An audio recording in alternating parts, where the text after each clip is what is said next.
115 pessoas desapareceram completamente. Não havia corpos, não havia sobreviventes, não existiam sinais claros de batalha ou destruição. Quando uma expedição inglesa finalmente retornou à ilha de Roanoke, encontrou apenas uma única pista gravada em um poste: Croatoan. Aquela palavra atravessaria mais de 4 séculos sem uma resposta definitiva. O que aconteceu com toda uma comunidade capaz de desaparecer quase sem deixar rastros? Se você gosta de acompanhar investigações históricas baseadas em evidências, inscreva-se no canal. Agora, vamos seguir exatamente as mesmas pistas que ainda desafiam arqueólogos e historiadores. Era agosto de 1590, quando John White voltou à colônia que havia deixado para trás quase 3 anos antes. A viagem deveria ter durado apenas alguns meses, mas a guerra entre Inglaterra e Espanha consumiu praticamente toda a frota inglesa, tornando impossível organizar uma missão de resgate. Durante esse tempo, mais de 100 homens, mulheres e crianças permaneceram completamente isolados na costa da América do Norte. White esperava encontrar sobreviventes desesperados. Em vez disso, encontrou um assentamento vazio, como se seus moradores tivessem simplesmente desaparecido. O silêncio do lugar escondia detalhes importantes. As casas não estavam queimadas nem destruídas. Muitas haviam sido desmontadas cuidadosamente e partes das cercas também tinham sido removidas. Aquilo não parecia o resultado de um ataque repentino. Antes de partir, White havia combinado um código com os colonos. Se fossem obrigados a abandonar Roanoke sob ameaça, deveriam gravar uma cruz de Malta junto ao local que indicasse seu destino. Nenhuma cruz apareceu. Restava apenas a palavra Croatoan. A primeira grande pista não apontava para uma tragédia imediata. Indicava uma mudança planejada. Mas para onde exatamente essa pista levava? Croatoan era o nome de uma ilha localizada ao sul de Roanoke, hoje conhecida como Hatteras Island. Também era o nome de um povo indígena que mantinha relações relativamente amigáveis com os ingleses. Se os colonos realmente decidiram partir, esse parecia ser o destino mais provável. White tentou seguir imediatamente para lá, convencido de que encontraria sua família e os demais moradores. Uma tempestade, porém, obrigou os navios a abandonar a busca. A principal pista do caso nunca chegou a ser investigada naquele momento. O mistério sobreviveria justamente porque a única direção conhecida permaneceu inexplorada. A pergunta, então, mudou completamente. Em vez de descobrir quem destruiu Roanoke, talvez fosse mais importante entender por que os colonos decidiram deixá-la. A resposta começa antes mesmo do desaparecimento. Em 1587, a Inglaterra tentava estabelecer sua primeira colônia permanente na América do Norte, disputando espaço com o poderoso Império Espanhol. Cerca de 115 pessoas chegaram à ilha com esse objetivo. Entre elas estava Virginia Dare, a primeira criança inglesa nascida no continente. O plano era criar uma comunidade estável. Mas os recursos eram limitados, a produção de alimentos era incerta, e as relações com alguns povos indígenas variavam entre alianças e conflitos. Quando os mantimentos começaram a diminuir, os próprios colonos convenceram John White a retornar à Inglaterra em busca de suprimentos. A decisão parecia sensata.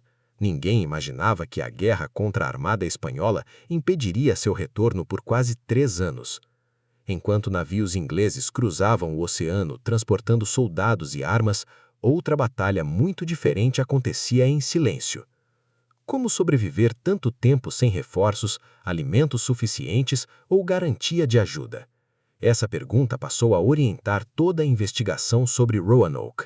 Durante muitos anos, a hipótese mais conhecida afirmava que todos os colonos haviam sido mortos por grupos indígenas. Era uma explicação simples e parecia compatível com os conflitos existentes na época. No entanto, as evidências contam outra história. Não havia corpos espalhados pela colônia, sinais de combate intenso ou construções incendiadas. Além disso, alguns povos da região mantinham relações pacíficas com os ingleses e tinham interesse em alianças comerciais. Isso não elimina a possibilidade de confrontos isolados, mas enfraquece a ideia de um massacre capaz de explicar sozinho o desaparecimento completo da comunidade. Foi justamente a palavra Croatoan que começou a ganhar um novo significado séculos depois. Escavações arqueológicas realizadas em Hatteras Island encontraram objetos europeus do final do século XVI misturados a artefatos indígenas. Ferramentas metálicas, fragmentos de cerâmica inglesa, peças de armas e utensílios compatíveis com a época sugerem um contato prolongado entre os dois grupos. Esses achados não provam que todos os colonos viveram ali, mas indicam que pelo menos parte deles pode ter sido acolhida pela comunidade Croatoan. Pela primeira vez, a única palavra deixada em Roanoke parecia corresponder a uma evidência concreta. Quando essa hipótese começou a ganhar força, outra descoberta ampliou ainda mais a investigação. Pesquisadores analisaram um antigo mapa desenhado por John White e perceberam um pequeno remendo de papel cuidadosamente colado sobre uma área específica.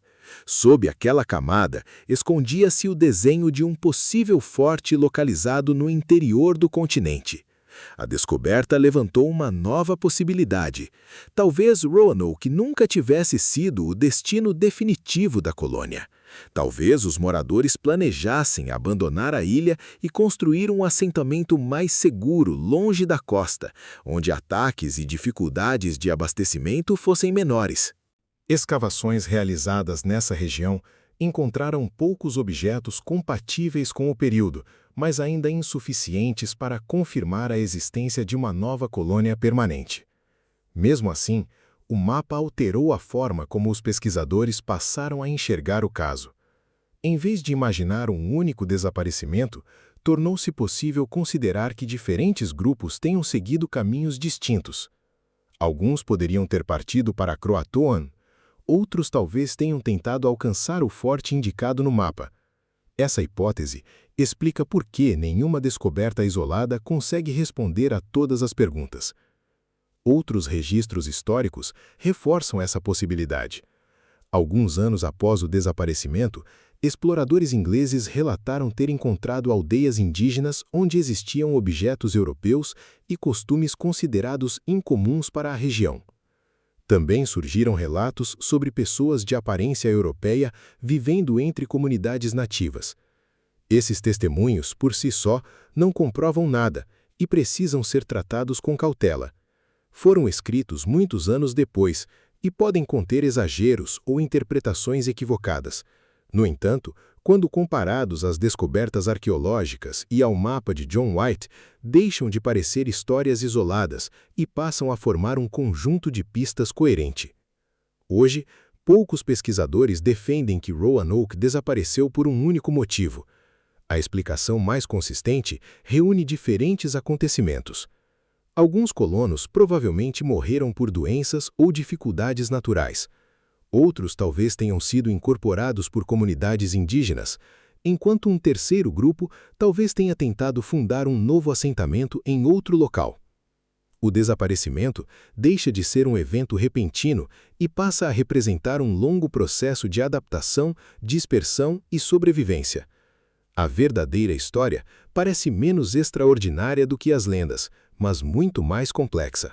Mesmo depois de mais de 400 anos, Roanoke continua fascinando porque demonstra como a história raramente oferece respostas completas.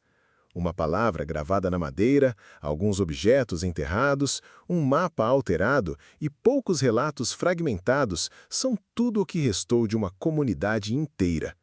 Cada nova evidência resolve parte do quebra-cabeça, mas também cria perguntas inesperadas.